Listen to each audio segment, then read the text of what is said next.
야, 김민준. 이게 누구야, 어쭈. 촌스럽게 생긴 아줌마는 내 엄마라도 되냐. 시끄러운 고깃집 안.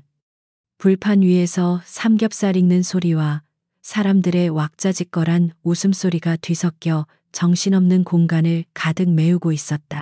그 혼란의 한가운데서 날아온 비아냥 섞인 목소리는 유독 날카롭게 김민준 이병의 고막을 파고들었다. 목소리의 주인은 그의 바로 옆 테이블에 앉아 있던 마동철 병장이었다. 마 병장은 부대 내에서도 악질적인 괴롭힘으로 악명이 높은 인물이었다. 그의 떡 벌어진 어깨와 거만한 표정은 그 자체로 위압감을 풍겼고 그의 옆에는 항상 그에게 아부하며 기생하는 무리들이 들러붙어 있었다. 그들은 방금 전까지 자기들끼리 욕설을 섞어가며 시시덕거리다.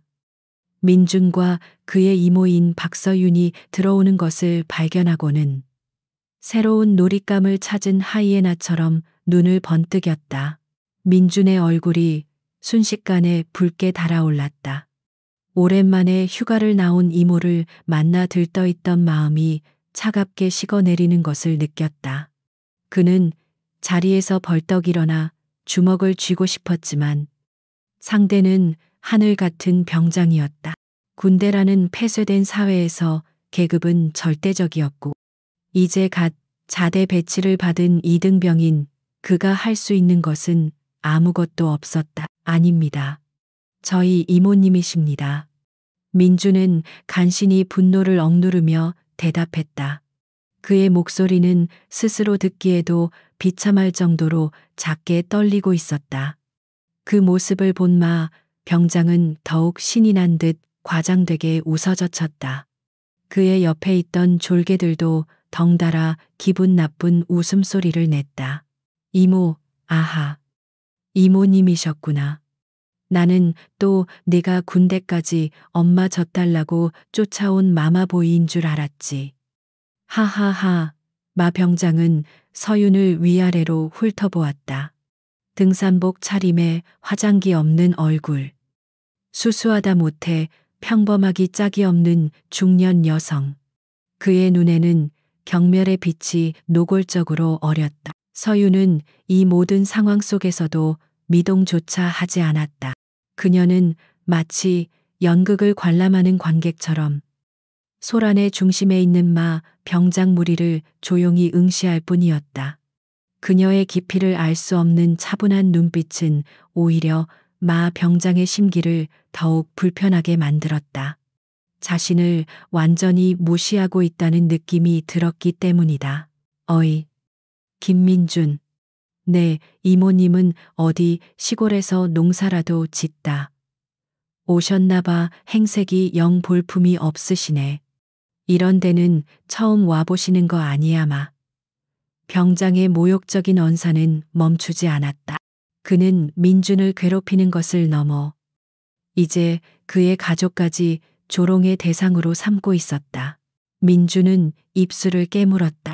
피가 배어 나오는 것 같았다.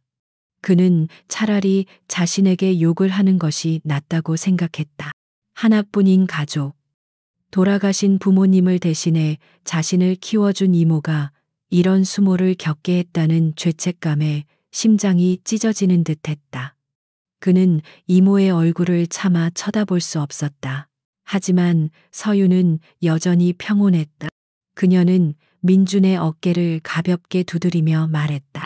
앉아라. 민준아, 신경 쓰지 말고. 그녀의 목소리는 나지막했지만 이상한 힘이 있었다. 그 목소리를 듣자 들끓던 민준의 분노가 거짓말처럼 조금 가라앉는 것을 느꼈다.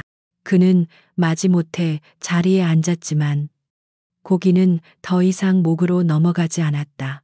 그들의 반응이 재미없다는 듯 마 병장은 잠시 입맛을 다셨다. 그는 자신의 잔에 소주를 가득 따르더니 한 번에 털어 넣었다. 그리고는 일부러 더 큰 소리로 떠들기 시작했다. 그의 대화 주제는 주로 군 생활에 대한 과장된 무용담과 다른 부대에 대한 비하였다. 역시 해병대는 달라. 다른 딴개들이랑은 뼛속부터 다르다고. 우리가 훈련받는 거 반만 따라 해도 걔들은 다 기절할걸. 그는 주변의 모든 사람들이 들으라는 듯이 외쳤다. 그의 말에는 해병대라는 소속감 뒤에 숨은 타인에 대한 깊은 경멸과 오만함이 가득했다. 서유는 조용히 젓가락을 들었다. 그녀는 잘 익은 삼겹살 한 점을 집어 민준의 앞접시에 놓아주었다. 많이 먹어라. 훈련받느라 힘들 텐데. 그녀의 행동에는 마 병장 무리를 조금도 의식하지 않는 듯한 자연스러움이 있었다. 그 태연함이 마 병장의 비뚤어진 자존심을 다시 한번 건드렸다. 마 병장은 자리에서 일어나며 비틀거리는 척했다. 그는 정확히 민준과 서윤의 테이블 쪽으로 다가왔다.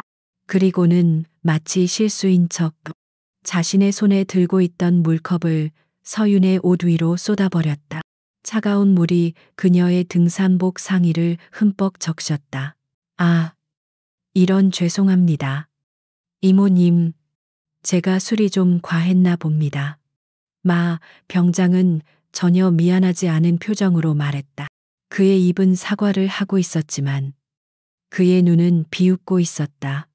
그의 졸개들은 이제 대놓고 낄낄거리며 웃기 시작했다. 명백한 의도적인 도발이었다. 그 순간 민주는 더 이상 참을 수 없었다.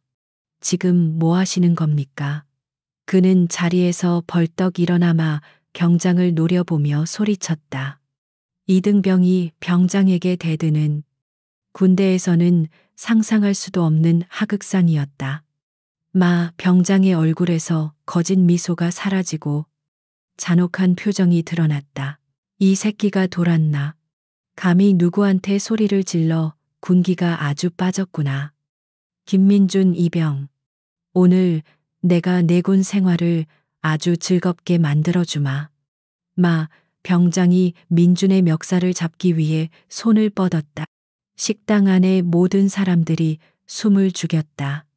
험악한 싸움이 벌어지기 직전의 상황이었다.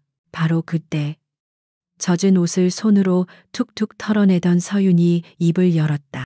그녀의 목소리는 여전히 차분했지만 그 안에는 강철 같은 차가움이 서려 있었다.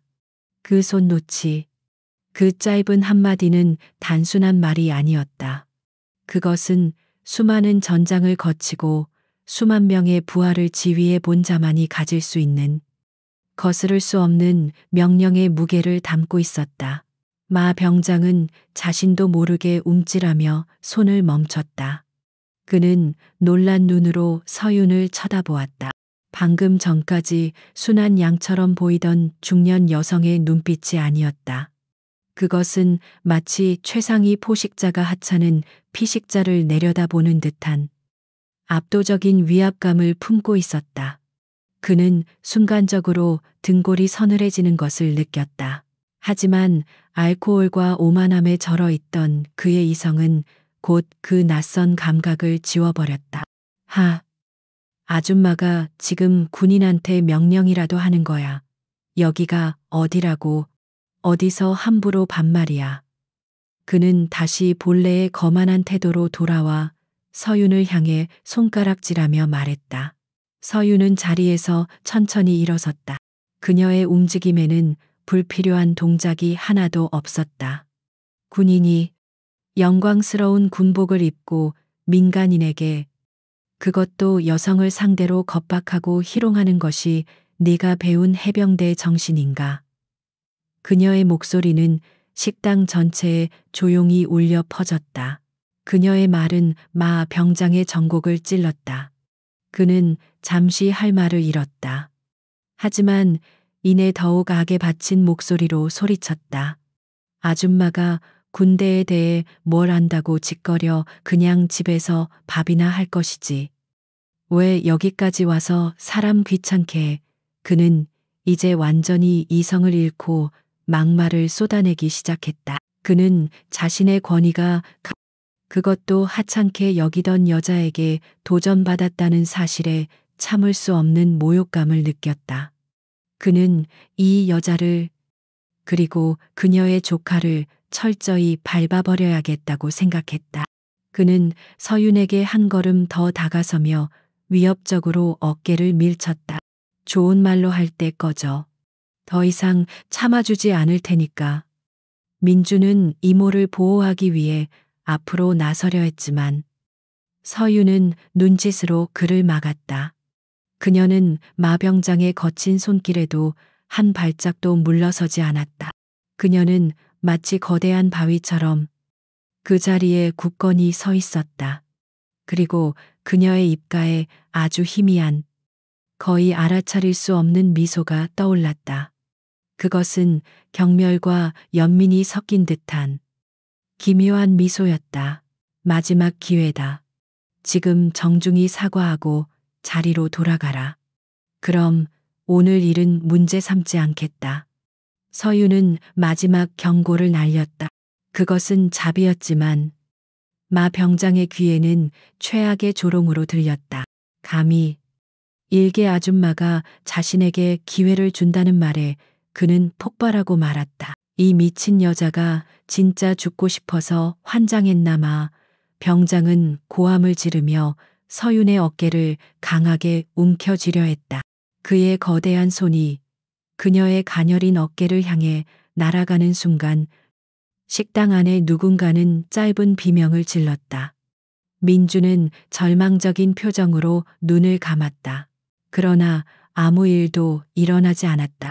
마 병장의 손은 서윤의 어깨에 닿기 직전 허공에서 멈춰 있었다. 보이지 않는 벽에라도 막힌 것처럼 마 병장은 당황했다.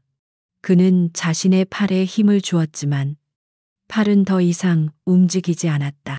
그의 손목을 서윤의 작고 부드러워 보이는 손이 붙잡고 있었기 때문이다.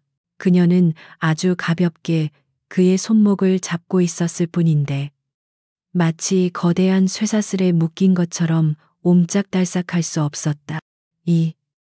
이거 놔. 마 병장은 당황하며 소리쳤다. 하지만 서윤은 그의 말을 무시한 채 그의 눈을 똑바로 응시했다. 그리고 나지막이 말했다. 나는 경고했다. 그 말을 끝으로 그녀는 그의 손목을 잡은 손에 아주 미세한 힘을 가했다. 그러자 마 병장의 입에서 고통스러운 비명이 터져 나왔다. 으악. 그는 자신의 손목이 부서지는 듯한 극심한 고통에 얼굴을 찡그리며 주저앉았다. 서윤은 아무 일도 없었다는 듯 그를 뿌리치고 손을 놓았다. 마 병장의 졸개들은 자신들의 리더가 순식간에 제압당하는 것을 보고 겁에 질려 어쩔 줄 몰라 했다. 그들은 서윤을 두려움과 경계가 가득한 눈으로 쳐다보았다. 저 여자는 대체 누구인가? 평범한 중년 여성이 가질 수 있는 힘과 기술이 아니었다. 식당 주인과 다른 손님들 역시 경악을 금치 못했다. 건장한 체격의 해병대 병장이 가녀린 여성에게 단번에 무력화되는 장면은 비현실적으로 보였다. 식당 안의 공기는 완전히 역전되었다. 이제 그 누구도 서윤을 평범한 아줌마로 보지 않았다. 서윤은 넘어진 마 병장을 차갑게 내려다보았다. 그녀의 눈에는 더 이상 자비나 연민이 남아있지 않았다. 내가 스스로 기회를 걷어찼다. 이제 네가 저지른 행동에 대한 책임을 질 시간이다. 그녀의 선언과 함께 식당 안에는 무거운 침묵이 내려앉았다. 민주는 이 모든 상황을 멍하니 바라보고 있었다. 그는 자신의 이모가 이렇게 강한 사람이라는 것을 처음 알았다. 하지만 동시에 불안감이 엄습했다. 이모가 군인을 폭행한 것으로 문제가 되면 어떡하지 마. 병장이 분명 이 일을 그냥 넘어가지 않을 텐데. 그의 마음속은 복잡한 감정으로 뒤엉켰다. 서윤은 그런 민준의 마음을 읽기라도 한 듯 그의 어깨를 다시 한번 다독였다. 걱정하지 마라. 그 한마디에 민주는 이상하게도 마음이 놓였다. 이모는 모든 것을 해결할 수 있을 것 같다는 막연하지만 강한 믿음이 생겨났다. 바닥에 주저앉아 고통스러워하던 마 병장은 분노와 굴욕감에 얼굴이 시뻘개졌다. 그는 자신의 부하들 앞에서 그것도 여자에게 처참하게 당했다는 사실을 받아들일 수 없었다. 그는 비틀거리며 일어나 서윤을 향해 악을 썼다. 너 뭐야? 민간인이 군인 폭행하면 어떻게 되는지 몰라. 내가 당장 헌병대에 신고할 거야. 넌 끝났어. 그는 자신의 마지막 무기인 군인이라는 신분을 꺼내 들었다. 하지만 그 협박은 서윤에게 아무런 영향을 주지 못했다. 오히려 그녀의 입가에 떠오른 것은 냉소에 가까운 미소였다. 그녀는 더 이상 마 병장과 말을 섞을 가치도 없다는 듯 등을 돌렸다. 그리고는 자신의 주머니에서 다시 한번 그 낡고 평범한 휴대폰을 꺼내 들었다. 식당 안의 모든 사람들의 시선이 그녀의 손에 들린 작은 기계에 집중되었다. 첫 번째 경고가 무시당한 지금. 그녀가 취할 다음 행동은 과연 무엇일까? 거대한 폭풍이 몰아치기 직전에 숨 막히는 정적이 흘렀다.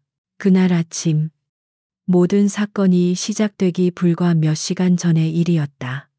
박서윤은 오래된 국산 세단을 몰아 서울의 복잡한 도심을 빠져나가고 있었다. 그녀의 차는 군 장성의 위험과는 거리가 먼 평범하기 그지없는 은색 승용차였다. 10년은 좋게 넘어 보이는 낡은 모델이었지만 내부는 먼지 하나 없이 깔끔하게 정돈되어 있어 그녀의 성격을 짐작게 했다. 고속도로에 진입하자 풍경은 빠르게 변해갔다. 빽빽한 빌딩 숲이 사라지고 논과 밭, 그리고 나지막한 산들이 모습을 드러냈다. 서윤은 창문을 살짝 열었다. 흙냄새가 섞인 신선한 공기가 차 안으로 밀려 들어왔다. 그녀는 잠시 눈을 감고 그 향기를 음미했다. 군복을 입고 작전 지도를 들여다보는 대신 조카를 만나러 가는 이 평범한 순간이 그녀에게는 더없이 소중한 휴식이었다. 그녀의 머릿속에는 어린 시절의 김민준이 떠올랐다. 갑작스러운 사고로 오빠 내외를 잃고 핏덩이 같던 조카를 처음 품에 안았던 날. 제 한몸 건사하기도 벅찬 젊은 나이였지만 그녀는 민준을 위해 기꺼이 엄마가 되기를 자처했다. 군인으로서의 고된 훈련과 조카를 향한 애틋한 모성애 사이에서 그녀의 청춘은 쏜살같이 지나갔다. 민준은 유난히 몸이 약하고 내성적인 아이였다. 그런 아이가 해병대에 자원 입대하겠다고 했을 때 서윤은 밤새 잠을 이루지 못했다.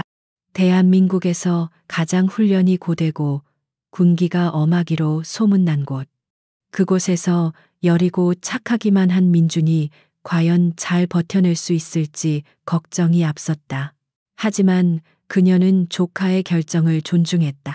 스스로의 한계를 극복하고 강한 남자가 되고 싶다는 조카의 눈빛에서 그녀는 어릴 적 자신의 모습을 보았기 때문이다. 그녀 역시 수많은 편견과 장벽을 오직 실력 하나만으로 돌파하며 지금의 자리에 올랐다. 그녀는 민준이 자신만의 방식으로 세상을 헤쳐나가길 바랐다. 차는 어느덧 해병대 부대가 위치한 해안 도시로 접어들었다. 바다, 내음과 함께 일승필승과 같은 구호가 적힌 플래카드들이 눈에 띄기 시작했다. 서윤은 부대 입구에서 조금 떨어진 한적한 곳에 차를 세웠다. 그녀는 차 안의 작은 거울을 보며 자신의 모습을 점검했다. 편안한 등산용 집업 재킷의 면바지, 그리고 굽 낮은 운동화, 화장기 없는 맨얼굴에 머리는 질끈 묶어 올린 영락없는 평범한 이모의 모습이었다. 그녀는 일부러 이런 복장을 선택했다.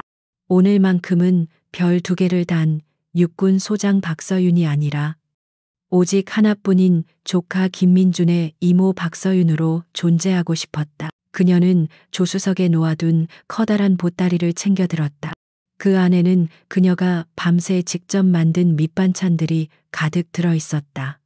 훈련소 동기들과 나눠 먹으라며 넉넉하게 준비한 것이었다.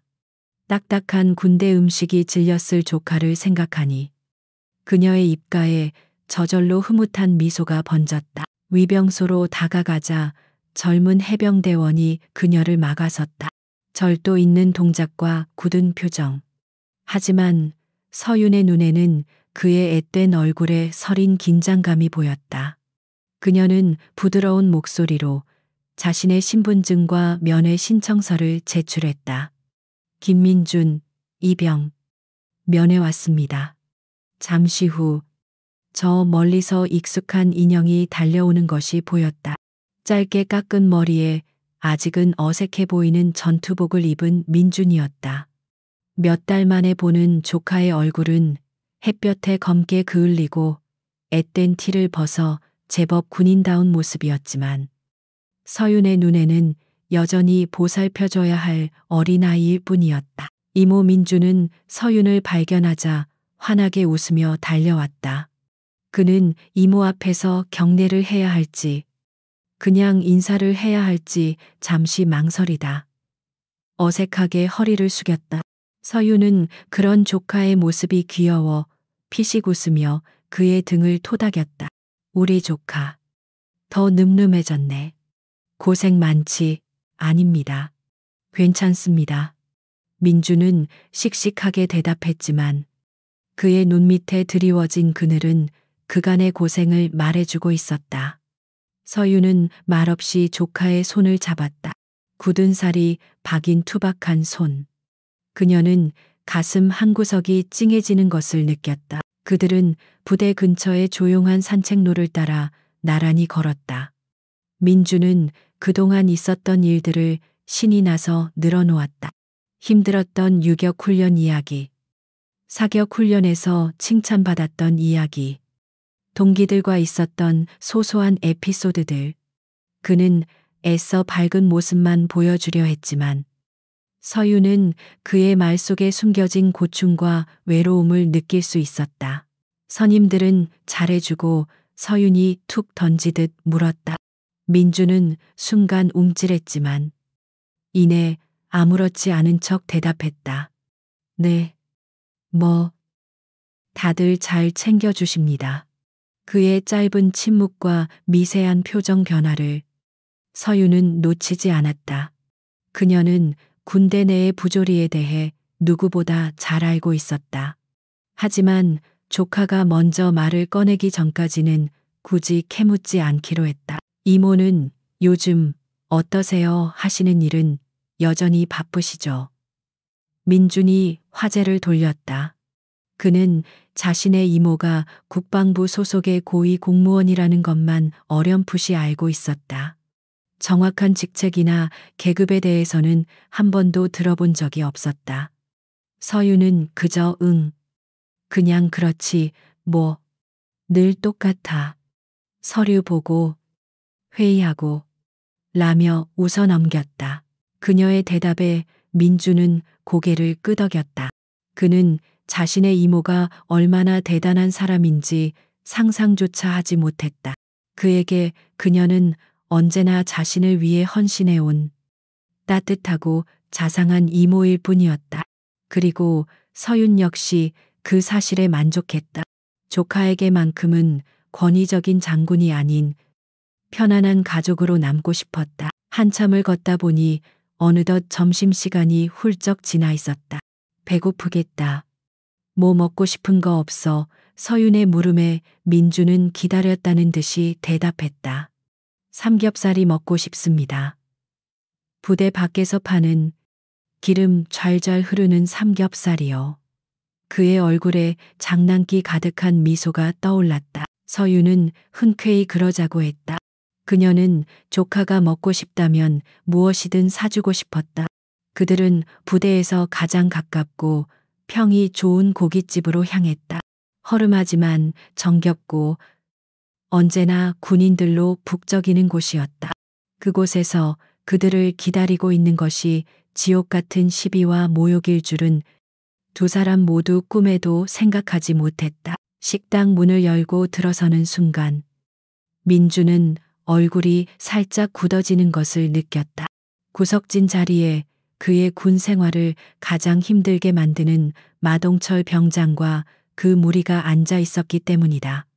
민주는 일부러 그들을 못 본 척 가장 멀리 떨어진 창가 자리로 이모를 안내했다. 하지만 마 병장의 날카로운 눈이 그들을 놓칠 리 없었다. 그는 술에 취해 불쾌해진 얼굴로 민준과 그 옆에 서윤을 발견하고는 입가에 비릿한 미소를 지었다. 그는 자리에서 일어나 어슬렁거리며 그들의 테이블로 다가왔다. 불길한 예감이 민준의 등골을 스쳐 지나갔다. 서윤은 주문을 하기 위해 메뉴판을 보고 있었다. 그녀는 아직 식당 안의 험악한 기운을 감지하지 못한 듯 평온한 얼굴로 민준에게 물었다. 뭐부터 시킬까? 삼겹살 3인분이면 되겠니? 그녀의 다정한 목소리 위로 그림자처럼 어둡고 불쾌한 목소리가 겹쳐졌다.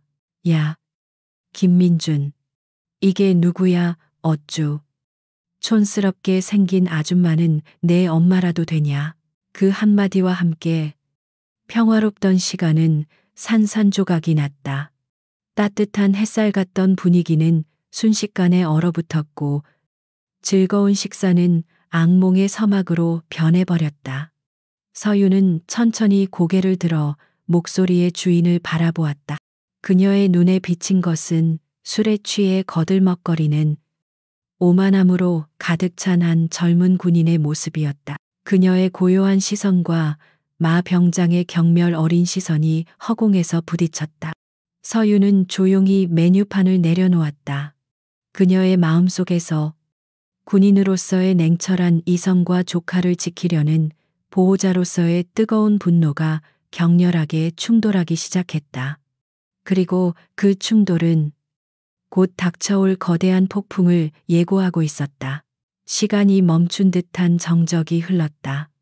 박서윤의 고요한 시선과 마동철 병장의 오만한 시선이 허공에서 격돌했다. 식당 안의 소음은 마치 먼 나라의 이야기처럼 아득하게 멀어지고 오직 두 사람 사이에 팽팽한 긴장감만이 공간을 지배했다.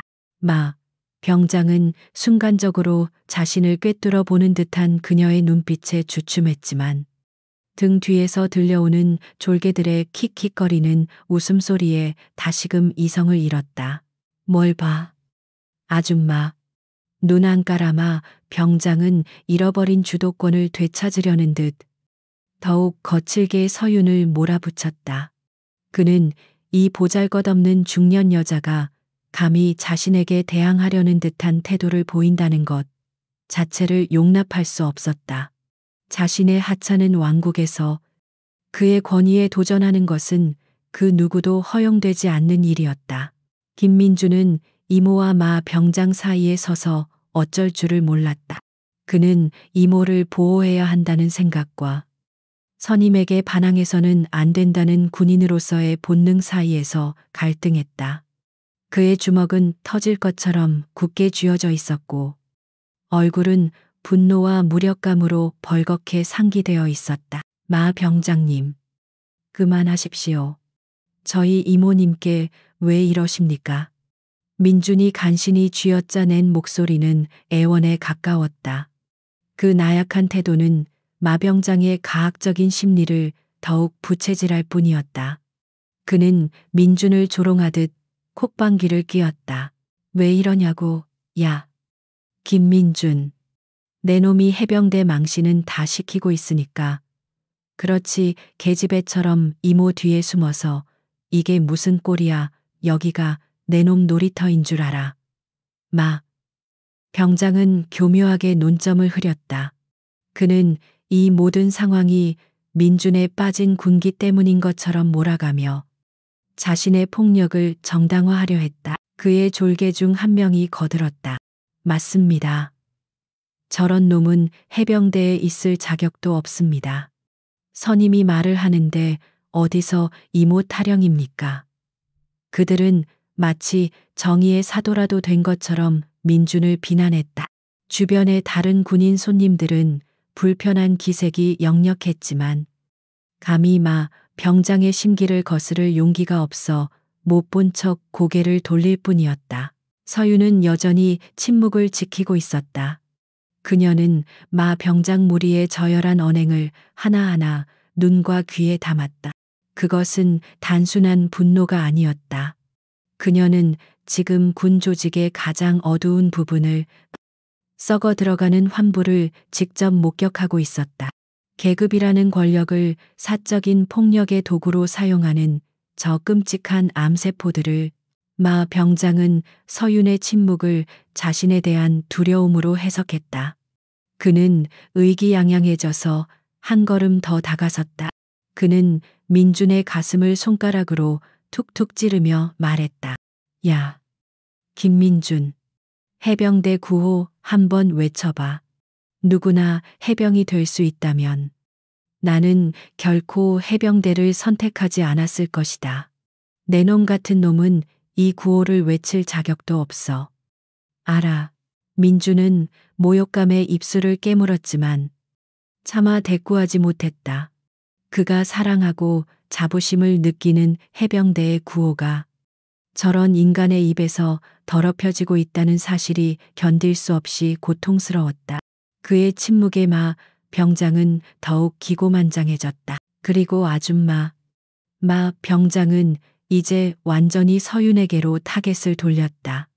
아줌마 같은 사람들이 우리 군인들을 약하게 만드는 거야. 오냐 오냐 키우니까 저런 놈이 나오는 거라고. 군대는 엄마 품이 아니란 말입니다. 아시겠어요? 그는 마치 훈계라도 하듯 거들먹거렸다. 그의 무례함은 끝이 없었다. 그는 테이블 위에 놓인 쌈장 그릇을 집어들더니 마치 장난이라도 치는 듯이 말했다. 아줌마, 이런 건 드셔보셨나? 사회에서는 맛보기 힘든 PX 특제 쌈장인데. 그는 그 말을 하며 쌈장 그릇을 서윤의 얼굴 앞으로 들이밀었다. 그 순간이었다. 마 병장은 갑자기 발이 미끄러지는 척하며 몸의 중심을 잃었다. 그리고 그의 손에 들려있던 쌈장 그릇은 그대로 서윤의 가슴팍을 향해 날아갔다. 붓고 끈적끈적한 쌈장이 그녀의 깨끗했던 등산복 재킷 위에 흉측한 얼룩을 만들며 흩뿌려졌다. 아이고, 또 실수했네 이모님. 정말 죄송합니다. 제가 오늘따라 왜 이렇게 실수를 하는지 모르겠습니다. 마 병장은 이전보다 더욱 과장된 몸짓으로 사과했다. 하지만 그의 얼굴에는 숨길 수 없는 희열과 비열한 웃음이 가득했다. 그의 졸개들은 이제 참지 못하고 폭소를 터뜨렸다. 그것은 명백히 선을 넘은 행동이었다. 식당 안의 모든 공기가 얼어붙었다. 다른 테이블에서 식사하던 사람들조차 경악한 표정으로 그들을 쳐다보았다. 식당 주인 아주머니가 겁먹은 얼굴로 다가와 중재하려 했지만 마 병장의 살벌한 눈빛에 아무 말도 못하고 뒷걸음질 쳤다. 이 개새끼가. 민준의 이성이 마침내 끊어졌다. 그는 더 이상 이등병도 군인도 아니었다. 그는 자신의 목숨보다 소중한 가족을 모욕한 파렴치 안에 맞서는 한 명의 남자였다. 그는 짐승 같은 함성을 지르며 마 병장에게 달려들었다. 하지만 민준의 주먹이 마 병장의 얼굴에 닿기 전에 그를 가로막은 것이 있었다. 그것은 서윤의 가녀린 팔이었다. 그녀는 어느새 민준의 앞을 막아서서 그의 돌진을 온몸으로 받아내고 있었다. 그녀는 미동도 하지 않았지만 민준은 마치 거대한 벽에 부딪힌 것처럼 그 자리에 멈춰섰다. 민준아, 멈춰. 서윤이 나지막이 말했다. 그녀의 목소리는 얼음처럼 차가웠다. 군인이 군인을 폭행하면 영창에 가게 된다. 저런 쓰레기 때문에 내 군 생활을 망칠 필요는 없어. 그녀는 민준을 진정시키면서도 마 병장을 쓰레기라고 칭하는 것을 주저하지 않았다. 마 병장은 쓰레기라는 말에 눈이 뒤집혔다. 뭐, 이 여자가 진짜. 그는 서윤을 밀치고 민준을 공격하려 했다. 하지만 이번에도 그의 행동은 서윤에 의해 저지당했다. 그녀는 마 병장의 팔을 가볍게 붙잡았을 뿐인데 그는 또다시 옴짝달싹할 수 없게 되었다. 이상하지 않나? 서윤이 조용히 물었다. 왜 내놈 같은 건장한 해병대 병장이 나 같은 연약한 아줌마에게 2번이나 힘으로 제압당하는 걸까? 그녀의 말은 마 병장의 마지막 남은 자존심을 산산조각냈다. 그는 이유를 알 수 없는 공포감에 휩싸였다. 이 여자는 평범한 사람이 아니다. 그의 본능이 비명을 지르고 있었다. 하지만 이미 엎질러진 물이었다. 그는 수많은 부하들과 민간인들이 보는 앞에서 물러설 수 없었다. 그는 남은 힘을 다해 서윤의 소나기에서 벗어나려 발버둥쳤다. 그의 거친 몸부림에 테이블이 크게 흔들렸다. 그리고 그 위에서 지글지글 익어가던 뜨거운 불판이 균형을 잃고 한쪽으로 기울어졌다. 불판 위에 있던 뜨거운 삼겹살과 김치, 그리고 기름이 그대로 서윤과 민준이 앉아 있던 자리로 쏟아져 내렸다. 촤악! 끔찍한 소리와 함께 뜨거운 기름이 사방으로 튀었다. 민준은 반사적으로 이모를 감싸 안았지만 그의 팔과 등 위로 뜨거운 기름 방울이 떨어지는 것을 막을 수는 없었다. 악짧은 비명이 그의 입에서 터져 나왔다. 서윤은 다행히 다치지 않았지만 그녀의 눈앞에서 조카가 고통스러워하는 모습을 본 순간 그녀의 내면에 있던 마지막 인내의 끈이 끊어지고 말았다. 그녀의 얼굴에서 모든 감정이 사라졌다. 평온함도, 차가움도, 분노도 아닌 텅 빈 무무의 표정. 그것은 폭풍이 몰아치기 직전에 가장 깊고 고요한 바다와도 같았다. 마 병장은 사태가 걷잡을 수 없이 커지자 당황한 기색이 역력했다. 그는 자신이 저지른 일이 아니라고, 저들이 먼저 시비를 걸었다고 변명하기 위해 입을 열었다. 하지만 아무런 소리도 나오지 않았다. 서윤의 눈빛이 그의 모든 말을 목구멍 속으로 다시 밀어넣었기 때문이다. 그녀는 더러워진 자신의 옷을 한번 내려다보고 팔에 화상을 입은 듯한 조카를 한번 쳐다보았다. 그리고는 천천히 고개를 들어마 병장을 응시했다. 그 순간 마 병장은 자신이 평생 느껴보지 못했던 종류의 공포와 마주했다. 그것은 죽음의 공포보다 더 원초적이고 서늘한 공포였다. 마치 자신의 영혼이 쉬면 속으로 끌려 들어가는 듯한 느낌이었다. 끝났다. 서윤이 속삭이듯 말했다. 그 목소리는 너무나 작아서 다른 사람들은 듣지 못했지만 마 병장의 귀에는 천둥처럼 크게 울렸다. 무엇이 끝났다는 것인가? 그는 묻고 싶었지만 입이 얼어붙어 움직이지 않았다. 서윤은 더 이상 그와 대치하지 않았다. 그녀는 조카의 팔을 부축하며 그의 상태를 살폈다. 그리고는 품에서 자신의 낡은 휴대폰을 꺼내 들었다. 그녀의 손가락은 망설임 없이 단 하나의 단축 번호를 길게 눌렀다. 이제 곧 이 저열한 희극의 막이 내리고 피할 수 없는 심판의 시간이 시작될 터였다. 박서윤은 더 이상 마동철을 쳐다보지 않았다. 그녀에게 그는 이미 심판이 끝난 죄수와 다름없었다. 그녀의 모든 신경은 오직 고통을 참고 있는 조카 김민준에게로 향했다. 그녀는 재빨리 민준의 팔을 붙잡아 화상 부위를 살폈다. 뜨거운 기름이 튄 자리가 금세 붉게 부어오르고 있었다. 주인 아주머니, 얼음물 좀 부탁드립니다. 최대한 차갑게 해서요. 서윤의 목소리는 다급했지만 흐트러짐이 없었다.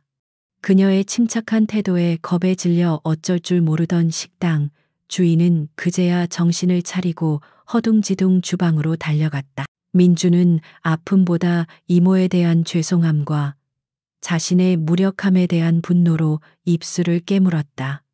이모, 죄송합니다. 저 때문에. 그의 목소리가 작게 떨렸다. 서윤은 그런 조카의 머리를 부드럽게 쓰다듬었다. 내 탓이 아니다. 절대로 내 탓이 아니야. 그녀의 따뜻한 위로는 마동철의 귀에 역겨운 심파극처럼 들렸다. 그는 사태가 이 지경까지 온 것이 모두 저 여자 때문이라고 생각했다. 감히 자신의 심기를 건드리고 부하들 앞에서 자신에게 망신을 준 저 여자를 용서할 수 없었다. 그는 이대로 물러설 생각이 추호도 없었다. 쇼하고 있네. 무슨 비련의 여주인공이라도 된 줄 알아마. 병장이 비아냥거렸다. 그는 자신의 행동으로 사람이 다쳤다는 것에 대한 죄책감 따위는 전혀 느끼지 못했다. 오히려 그는 이 상황을 이용해 민준과 서윤을 더욱 궁지로 몰아넣을 계획을 세우고 있었다. 야, 김민준. 내 이모가 군인 폭행해서 내 팔이 이렇게 된 거야. 알겠어. 그리고 넌 그걸 막지 못했으니 근무태만이고 너희 둘 다 오늘 제대로 헌병대 조사를 받게 해주마. 그는 뻔뻔스럽게도 모든 책임을 그들에게 떠넘기며 적반하장의 태도를 보였다. 식당 주인이 가져온 얼음물로 민준의 팔을 응급처치하던 서윤이 천천히 고개를 들었다. 그녀의 침묵이 길어질수록 식당 안의 공기는 더욱 무겁게 가라앉았다. 그녀는 마 병장의 얼굴을 그리고 그 옆에서 동조하며 낄낄거리는 그의 졸개들을 차례로 훑어보았다. 그것은 단순한 시선이 아니었다. 마치 엑스레이처럼 그들의 얄팍한 영혼과 비겁한 내면을 남김없이 투시하는 듯한 시선이었다. 마침내 그녀가 입을 열었다. 그녀의 목소리는 더 이상 조카를 위로하던 따뜻한 음성이 아니었다. 그 안에는 서리빨 같은 냉기와 거스를 수 없는 권위가 담겨 있었다. 마동철 병장이라고 했나? 그녀는 처음으로 그의 이름을 불렀다. 정확히는 그의 이름과 계급을.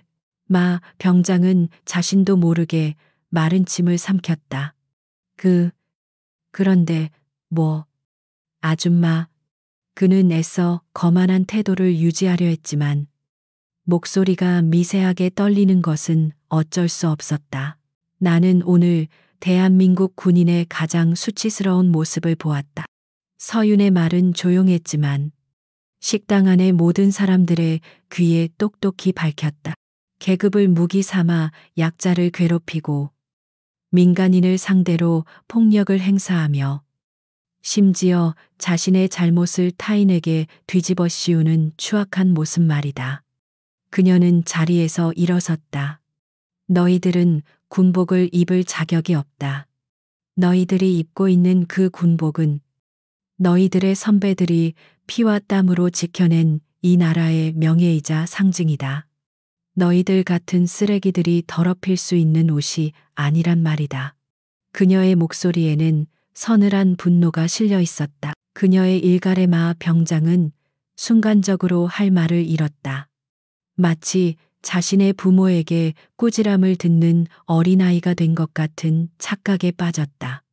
하지만 그의 뒤틀린 자존심은 곧바로 현실을 부정하며 반발했다. 이 아줌마가 진짜 웃기네. 어디서 군인한테 설교질이야. 군대가 뭔지는 알아. 마 병장과 그의 무리는 서윤의 말을 그저 가짜는 아줌마의 잔소리로 치부하며 폭소를 터뜨렸다. 아줌마, 드라마 너무 많이 보셨네. 여기가 무슨 정에 구현하는 세트장인 줄 알아요. 그냥 얌전히 집에 가서 된장찌개나 끓이세요. 군인들 일에 끼어들지 마시고. 그들의 조롱소리가 식당 안을 가득 메웠다. 그들은 서윤의 진심 어린 경고를 이해하지 못했다. 아니, 이해하려 하지 않았다. 그들의 좁은 세상 속에서 여자는, 특히 나이든 여자는 자신들이 무시하고 조롱해도 되는 하찮은 존재일 뿐이었다. 그들의 뿌리 깊은 편견이 스스로의 눈과 귀를 멀게 하고 있었다.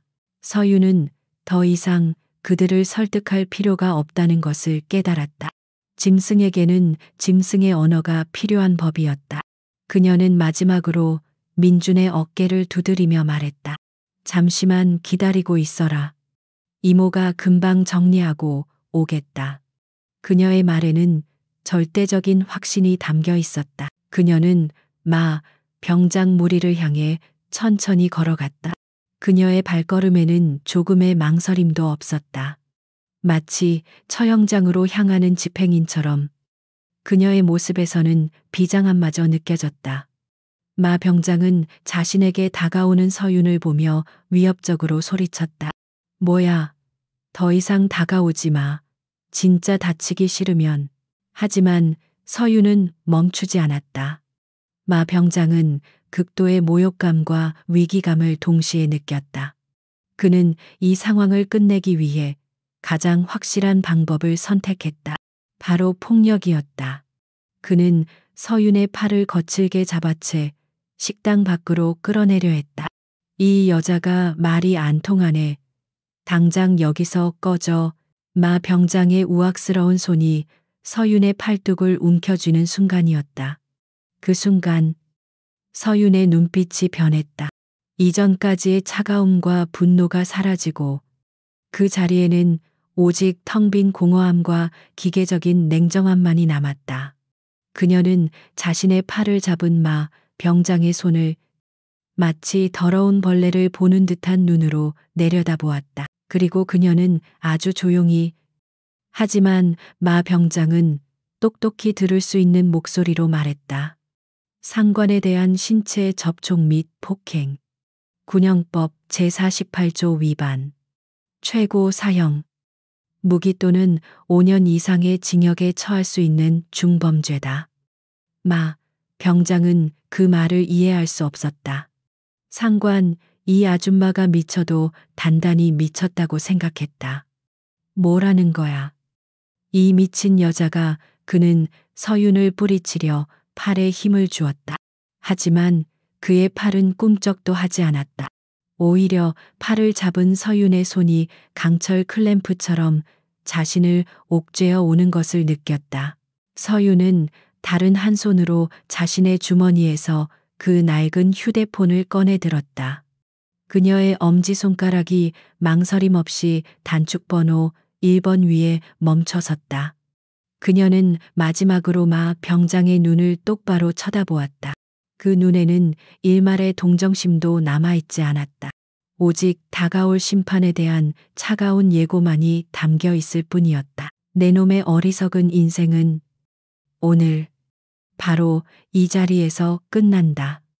서윤의 마지막 선고와 함께 그녀의 엄지손가락이 버튼을 지그시 눌렀다. 이제 주사위는 던져졌다. 단 1분 후 이 오만하고 어리석은 자들이 상상조차 할 수 없었던 지옥의 문이 활짝 열리게 될 터였다. 뚜루르, 뚜루르. 신호음은 2번 이상 울리지 않았다. 마치 전화를 기다리고 있었다는 듯. 수화기 너머에서 네, 말씀하십시오. 라는 짧고 절제된 목소리가 들려왔다.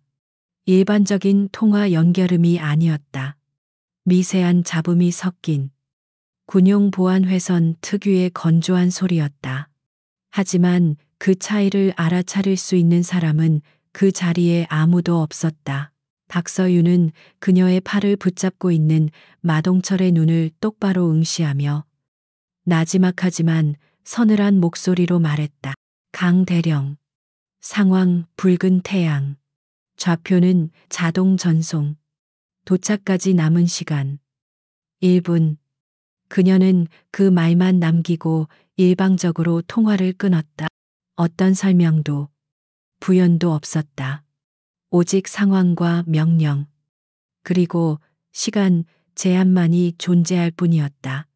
그녀의 손에 들린 낡은 휴대폰 화면이 다시 어두워졌다. 그 기묘한 통화 내용을 들은 마 병장은 잠시 멍한 표정을 지었다.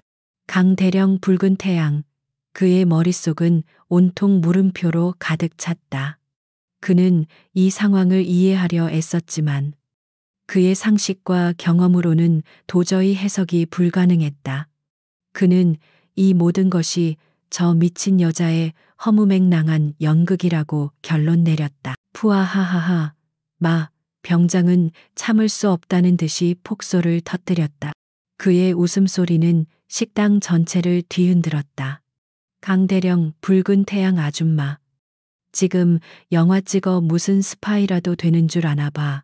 그의 조롱에 잠시 겁을 먹고 있던 졸개들도 다시 안정을 되찾고 함께 비웃기 시작했다. 대박이다. 웬만한 개그맨보다 웃기시네. 1분 안에 뭐 슈퍼맨이라도 날아온답니까? 그들은 서로 눈을 마주치며 배를 잡고 웃었다. 그들에게 서윤의 행동은 궁지에 몰린 사람이 마지막으로 부리는 처절하고도 우스꽝스러운 허세일 뿐이었다. 그들의 비웃음 속에서 김민주는 얼굴이 새하얗게 질려 있었다. 그는 차라리 이모가 마 병장과 몸싸움을 벌이는 것이 낫다고 생각했다. 이건 너무나 비현실적이고 창피한 상황이었다. 이모가 충격으로 정신이 이상해진 것은 아닐까 하는 끔찍한 생각마저 들었다. 이모, 제발. 왜 그러세요? 그는 속으로 절규했다. 이제 자신들은 단순히 선임에게 찍히는 것을 넘어 부대 전체의 웃음거리로 전락하게 될 것이었다. 그의 군 생활은 오늘부로 끝장난 것이나 다름없었다. 절망감이 그의 온몸을 덮쳐왔다. 하지만 서윤은 그런 주변의 반응에 전혀 동요하지 않았다. 그녀는 자신의 팔을 붙잡고 있는 마병장의 손을 마치 귀찮은 벌레를 떼어내듯 가볍게 풀어냈다. 이상하게도 마병장은 아무런 저항도 하지 못한 채 그녀의 손길에 순순히 팔을 놓치고 말았다. 서윤은 자신의 손목시계를 내려다보았다. 초침이 정확히 12시를 가리키고 있었다. 이제 카운트다운은 시작되었다. 섹스에서도 한 인간의 오만함이 무너지고 정의가 구현되기에 충분한 시간이었다. 그녀는 아무 말 없이 그저 조용히 문 쪽을 응시했다. 10초가 흘렀다. 마병장 무리의 웃음소리가 조금씩 잦아들었다. 그들은 서윤이 어떤 반응을 보이길 기대했지만 그녀는 그저 돌부처처럼 서 있을 뿐이었다. 어이, 아줌마, 1분 다 돼 가는데. 그 잘난 강 대령님은 어디 계신데 오다가 길이라도 잃어버리셨나. 마 병장이 다시 시비를 걸었다. 그의 목소리에는 초조함이 희미하게 묻어나왔다. 노베사또. 식당 안의 다른 손님들도 호기심과 불안감이 뒤섞인 눈으로 서윤과 출입문을 번갈아 쳐다보기 시작했다. 정말로 무슨 일이 일어날 것인가? 아니면 이 모든 것이 한 중년 여성의 처절한 해프닝으로 끝날 것인가? 모두가 숨을 죽이고 상황을 지켜보았다. 드레이서. 절반의 시간이 흘렀다. 아무 일도 일어나지 않았다. 마 병장의 얼굴에 승리감에 찬 미소가 떠올랐다. 거봐. 내가 뭘 했어. 그냥 미친 여자였다니까. 이제 재미없으니까 그만 꺼져주시지. 그는 의기양양하게 말했다. 이제 이 게임은 자신의 승리로 끝났다고 확신했다. 포라니 오또. 바로 그 순간이었다. 식당 안에 모든 사람들이 아주 희미한 소리를 들었다. 처음에는 그것이 무엇인지 아무도 인지하지 못했다. 멀리서 들려오는 자동차 소리인가? 아니, 그보다 훨씬 낮고 무거운 심장을 울리는 듯한 소리였다. 두두두두두. 마 병장은 미간을 찌푸렸다. 무슨 소리야? 이거 그의 졸개 중 한 명이 창밖을 내다보았지만 어두워진 거리에는 아무것도 보이지 않았다. 피벤, 온. 그 소리는 이제 더 이상 희미하지 않았다. 그것은 순식간에 거대한 굉음이 되어 식당 전체를 뒤흔들었다. 우우, 마치 거대한 맹수가 포효하며 달려오는 듯한 엔진 소리. 유리창이 미세하게 떨리기 시작했고 테이블 위의 물컵 안에서 파문이 일었다. 마 병장 무리의 얼굴에서 웃음기가 완전히 사라졌다. 그들의 얼굴에는 당혹감과 정체 모를 불안감이 떠올랐다. 식당 안의 모든 사람들이 겁에 질려 웅성거리기 시작했다. 이것은 평범한 자동차 소리가 아니었다. 비네시, 비네시. 굉음은 이제 귀를 찢을 듯이 커졌다. 그리고 식당 창문 너머로 어둠을 가르는 두 줄기의 서늘하고 강력한 불빛이 나타났다. 그 불빛은 미친 듯한 속도로 식당을 향해 돌진해 오고 있었다. 마 병장은 본능적인 위협을 느끼고 창가로 달려갔다. 그의 눈에 들어온 것은 믿을 수 없는 광경이었다. 번호판도 부대 마크도 없는 칠흑같이 검은색의 군용 전술 차량 2대가 굉음을 내며 식당 바로 앞 도로에 급정거하고 있었다. 끼익 타이어가 아스팔트에 갈리는 날카로운 마찰음이 고막을 찢었다. 차량은 민간인의 식당 앞이라고는 믿을 수 없을 정도로 과격하고 정확하게 멈춰섰다. 그 움직임 하나하나에서 극한의 훈련을 받은 전문가의 향기가 묻어나왔다. 그리고 정확히 60초가 되는 순간 선두 차량의 문이 동시에 열렸다. 그리고 그 안에서 검은색 특수 전투복을 입은 남자들이 한치의 오차도 없는 동작으로 쏟아져 나왔다. 그들의 머리에는 방탄 헬멧과 야간 투시경이 장착되어 있었고 손에는 K1A 기관 단총이 들려 있었다. 그들은 전장에 막 투입된 특수부대원 그 자체였다. 마 병장의 호흡이 멎었다. 그의 머릿속이 하얗게 비워졌다. 저 복장, 저 무기, 저 움직임. 그는 군인이었기에 단번에 알 수 있었다. 저들은 평범한 부대원들이 아니었다. 대한민국 육군 최정예 국가급 대테러 부대 제707 특수임무단 일명 백호 부대. 그들을 이끌고 차에서 내린 한 남자가 있었다. 그는 부대원들과는 달리 전투복이 아닌 각 잡힌 검은색 특전복을 입고 있었다. 그의 어깨에는 번쩍이는 대령 계급장이 달려 있었다. 날카로운 눈매와 강인한 턱선. 그의 온몸에서는 살아있는 무기와도 같은 살기가 뿜어져 나오고 있었다. 마 병장은 그 남자의 얼굴을 어디선가 본 적이 있다는 생각이 들었다.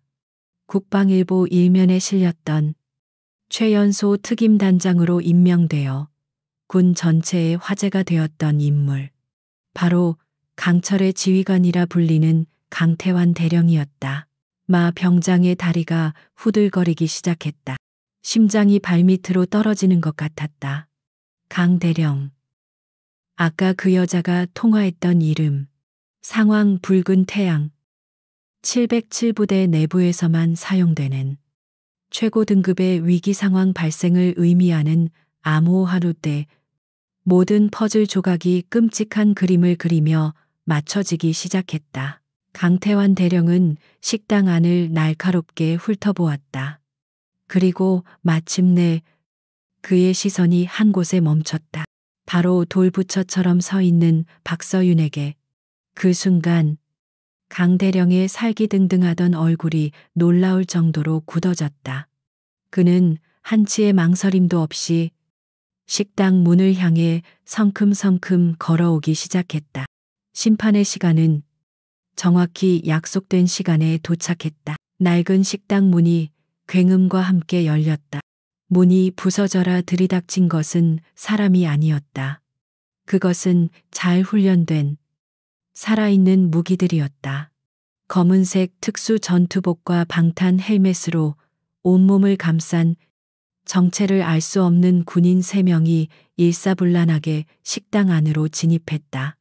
그들의 움직임에는 한치의 망설임이나 불필요한 동작이 없었다. 한 명은 출입구를 확보하고 다른 한 명은 내부를 경계하며 순식간에 식당 안의 모든 상황을 장악했다. 그들의 손에 들린 K-ray 기관 단총의 차가운 총구가 실내를 천천히 훑자 사람들은 비명조차 지르지 못한 채 얼어붙었다. 왁자지껄하던 고깃집은 순식간에 죽음의 정적이 흐르는 전쟁터로 변해버렸다. 그리고 그들 사이를 지나 한 남자가 성큼성큼 안으로 들어섰다. 칠흑 같은 어둠을 그대로 옮겨놓은 듯한 검은색 특전복. 그의 어깨 위에서 번뜩이는 대령 계급장은 그가 이 무리의 지휘관임을 말해주고 있었다. 강철을 깎아 만든 듯한 얼굴과 전장을 꿰뚫어 보는 듯한 날카로운 눈빛. 강태환 대령이었다.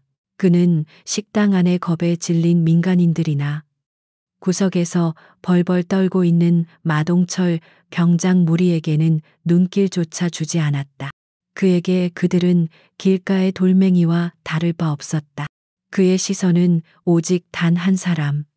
방금 전까지 평범한 아줌마로 불리던 박서윤에게 고정되어 있었다. 강 대령은 서윤을 향해 한치의 망설임도 없이 걸어갔다. 그의 군화가 바닥에 부딪히는 소리가 식당 전체에 섬뜩하게 울려 퍼졌다. 뚜벅, 뚜벅.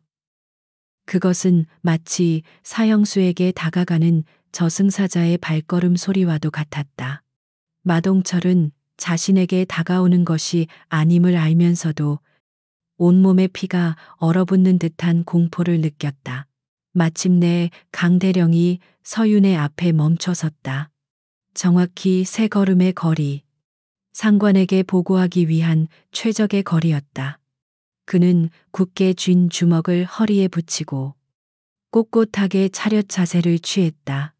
그리고 다음 순간 그의 오른팔이 번개처럼 움직여 그의 관자놀이 옆에 완벽한 각도로 달라붙었다.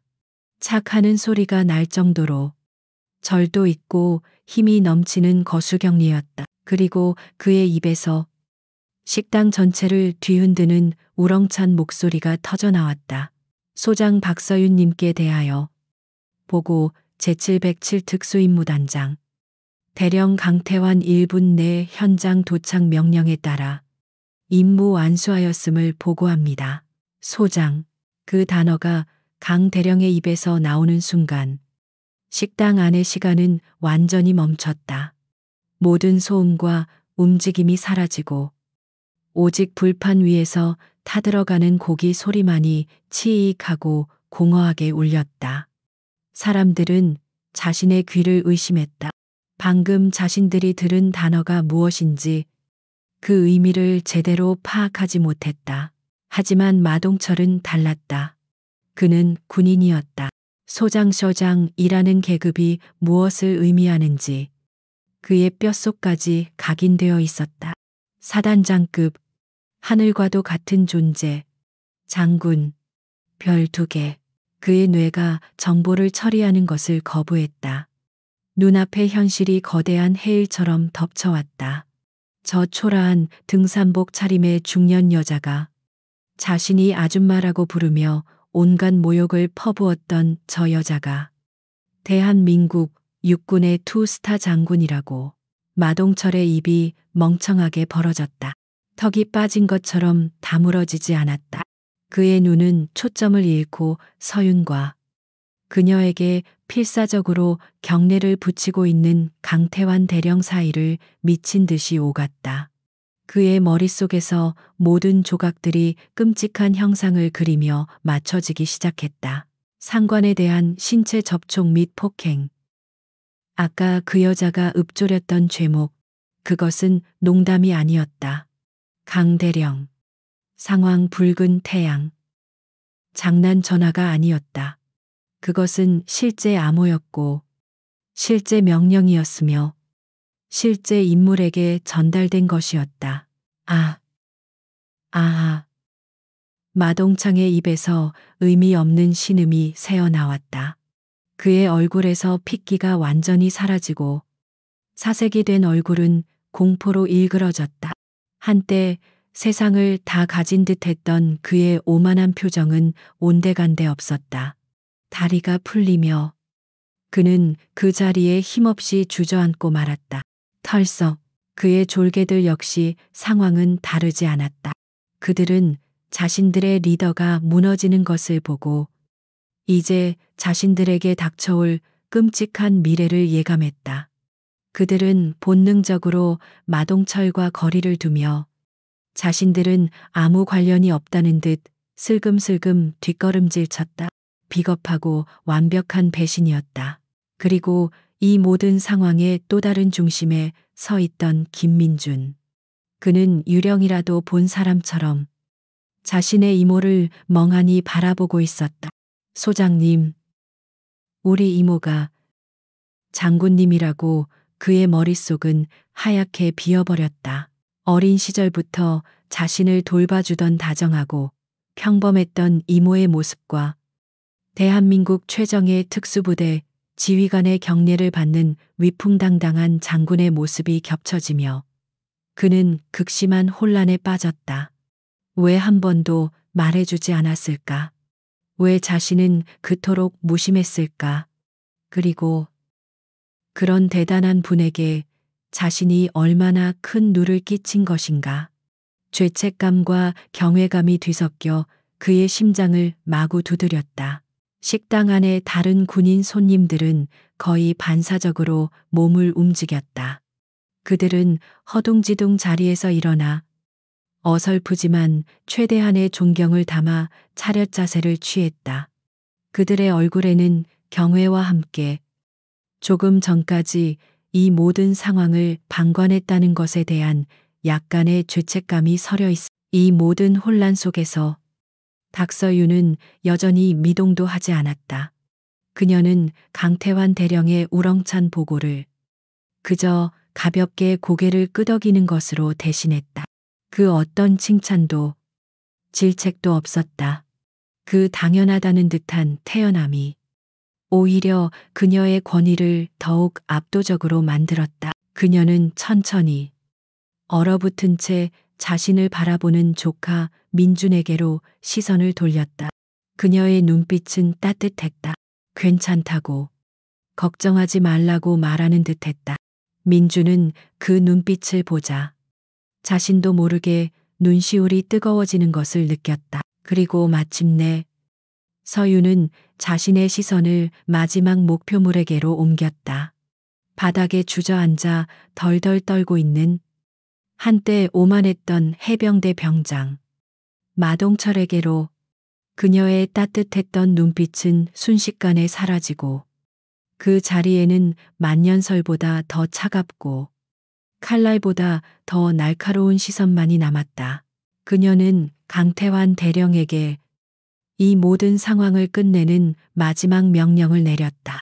그녀의 목소리는 조용했지만 그 안에 담긴 분노와 경멸은 식당 안에 모두가 느낄 수 있을 만큼 선명했다. 강 대령. 예, 소장님, 저기 바닥에 널브러져 있는 쓰레기들 당장 치우도록. 박서윤의 마지막 명령이 식당 안에 얼어붙은 공기 속에 서늘하게 내려앉았다. 쓰레기들을 치우라. 그것은 한치의 연민도 용서의 여지도 없는 완전한 경멸이 담긴 선고였다. 명령 접수했습니다. 강태환 대령은 조금의 망설임도 없이 즉각적으로 대답했다. 그는 고개를 돌려 출입구를 확보하고 있던 자신의 부하 2명에게 턱짓으로 짧게 지시했다. 그들의 눈빛이 번뜩였다. 다음 순간 2명의 707특임단 대원들은 소리 없는 유령처럼 움직였다. 그들의 발걸음은 조금의 소음도 내지 않았지만 그들이 뿜어내는 위압감은 식당 전체를 질식시킬 듯이 짓눌렀다. 그들은 바닥에 주저앉아 넋이 나간 마동철과 그 뒤에서 사색이 되어 벌벌 떨고 있는 그의 졸개들에게 다가갔다. 마동철의 졸개 중 한 명이 본능적으로 뒷걸음질 치려 했다. 하지만 그의 움직임은 한 명의 대원에 의해 완벽하게 차단당했다. 대원은 그저 팔을 뻗어 그의 어깨를 가볍게 눌렀을 뿐인데 남자는 마치 거대한 산에 짓눌린 것처럼 그 자리에 꼼짝없이 주저앉고 말았다. 비명조차 나오지 않았다. 다른 대원은 마동철의 뒤로 다가가 그의 양팔을 뒤로 꺾었다. 마동철은 술 취한 사람처럼 아무런 저항도 하지 못했다. 아니, 할 수 없었다. 그의 정신은 이미 공포로 인해 완전히 마비된 상태였다. 대원의 손길은 거칠지 않았지만 믿을 수 없을 정도로 빠르고 정확했다. 철컥하는 차가운 금속음과 함께 마동철의 손목에 은색 수갑이 채워졌다. 그제야 마동철은 현실을 자각했다. 차가운 수갑의 감촉이 그의 마비된 신경을 깨웠다. 자신이 지금 어떤 상황에 처했는지, 자신의 군 생활이, 아니, 인생 전체가 어떻게 끝장나고 있는지를 그의 눈에서 마침내 굵은 눈물방울이 터져 나왔다. 소장님, 제가 잘못했습니다. 제가 정말 죽을 죄를 지었습니다. 그는 짐승처럼 울부짖으며 서윤을 향해 무릎으로 기어가려 했다. 조금 전까지의 그 오만하고 거침없던 모습은 온데간데 없었다. 오직 살기 위해 발버둥치는 비참하고 처절한 모습만이 남아 있었다. 제가 미쳤었나 봅니다. 술에 취해서 감히 소장님을 알아보지 못하고 제발 한 번만 용서해 주십시오. 집에 늙으신 부모님이 계십니다. 제발 군복만은 벗기지 말아 주십시오. 그는 눈물 콧물을 쏟아내며 애원했다. 그의 비굴한 모습은 보는 이들로 하여금 경멸감마저 느끼게 했다. 하지만 박서윤은 그의 처절한 애원을 쳐다보지도 않았다. 그녀는 그에게서 완전히 등을 돌린 채 오직 조카의 화상 입은 팔을 살피는 데만 집중하고 있었다. 그녀의 침묵과 무시는 그 어떤 질책이나 욕설보다도 더 잔인하게 마동철의 마지막 희망을 짓밟았다. 그는 그녀에게 있어 더 이상 말 섞을 가치조차 없는 존재였다. 강태환 대령은 그런 마동철을 경멸 어린 눈으로 내려다보았다. 그는 자신의 부하가 군의 명예를 더럽혔다는 사실에 참을 수 없는 분노와 수치심을 느꼈다. 그는 옆에 있던 다른 대원에게 명령했다. 임마가 소장님 귀에 저 더러운 소리가 들리지 않게 해. 예, 알겠습니다. 대원은 즉시 마동철의 입을 거칠게 틀어막았다. 마동철의 애원은 이제 읍하는 의미 없는 소음으로 변해버렸다. 그의 나머지 졸개들 역시 순식간에 제압되어 수갑이 채워졌다. 그들은 저항할 생각조차 하지 못한 채 마치 도살장에 끌려가는 가축처럼 공포에 떨고 있었다. 이 모든 일이 벌어지는 데는 채 30초도 걸리지 않았다. 식당 안의 모든 사람들은 마치 잘 짜인 액션 영화의 한 장면을 보는 것처럼 비현실적인 광경을 멍하니 바라볼 뿐이었다. 707특임단의 압도적인 무력과 효율성은 그 자체로 일반인들의 상식을 초월하는 것이었다. 그때 식당 밖에서 또 다른 차량의 사이렌 소리가 들려오기 시작했다. 강 대령이 미리 연락해둔 헌병대 차량이었다. 곧이어 MP 완장을 찬 헌병들이 식당 안으로 들이닥쳤다. 그들은 내부의 살벌한 분위기와 707특임단 대원들을 보고 잠시 당황했지만 이내 상황을 파악하고 강 대령에게 다가가 경례를 붙였다.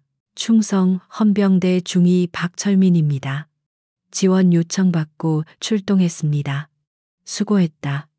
강 대령은 짧게 대답하고는 제압된 마동철 무리를 턱으로 가리켰다. 이자들 신병 인계한다. 혐의는 상관, 모욕 및 폭행, 군무 이탈, 품위유지 의무 위반 등이다. 상세한 내용은 추후 감찰실을 통해 전달하겠다. 감찰실이라는 단어가 나오자 헌병대 중위의 얼굴이 하얗게 질렸다. 이 사건이 단순한 폭행 사건이 아니라 장군이 직접 개입하고 감찰실까지 움직이는 엄청난 규모의 사건임을 직감했기 때문이다.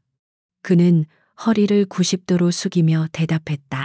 예, 알겠습니다. 법과 원칙에 따라 엄중히 처리하겠습니다. 헌병들은 마동철 무리를 707 대원들로부터 인계받았다. 마동철은 헌병들에게 끌려나가면서도 마지막까지 서윤을 향해 애원하는 눈빛을 보냈지만 그녀는 끝까지 그에게 눈길 한 번 주지 않았다. 식당 문이 닫히고 사이렌 소리가 멀어지자 식당 안에는 다시 한번 기묘한 정적이 찾아왔다. 그제야 김민주는 마비되었던 혀를 간신히 움직여 입을 열었다. 이모. 아니, 소장님. 그는 자신의 가족을 어떻게 불러야 할지 몰라 혼란스러워했다. 그의 어색한 호칭에 서윤은 그제야 희미하게 미소를 지었다. 여기서는 그냥 이모라고 불러라. 그녀는 다시 예전의 다정한 이모로 돌아와 있었다. 그녀는 민준의 팔을 살피며 말했다. 괜찮니? 많이 아프진 않고. 아닙니다. 전 괜찮습니다. 그런데 이모.